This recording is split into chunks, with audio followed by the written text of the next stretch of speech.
ওমা, আজকে কি রান্না করেছো? আজকে আবার সোমবার, নিরামিষের দিন। যখন খেতে বসবি তখন দেখবি কি রান্না করেছি। আচল হাসছিস কেন রে? কারণ দিদি জিজ্ঞেস করছে, আর তখন আমি আমার বন্ধুদেরকেও দেখাবো যে আমি কি রান্না করেছি, বুঝেছিস? তো এখন একটুই বলো, শুনি। এখনই এখন বললে হবে? এখন শুনলে হবে? মানু মানু বন্ধুরা, মানু ক্যামেরা করতে চায় না, ভিডিও মানে ক্যামেরা বলেছি, এবারে ও নিজের দিকে হঠাৎ দেখো ক্যামেরাটা ধরে জিজ্ঞেস করছে মা কি রান্না করেছো। আমি কিন্তু কোনো কিছু বলেও দিইনি, কিছু না, নিজের দিকে করছে। মানে একটু গপুকে দেখিয়ে দেন, গপু খাচ্ছে, ধরেছিস যে এখন দূর থেকেই দেখা।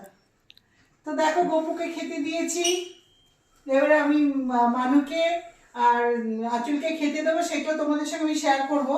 আর তোমাদের দাদা খেয়ে চলে গেছে, আজকে সোমবার তো নিরামিষই। তা তোমাদের দাদা বাইরেই খায়, এই তো বাইরে খায় না, সরি, ঘরে এসে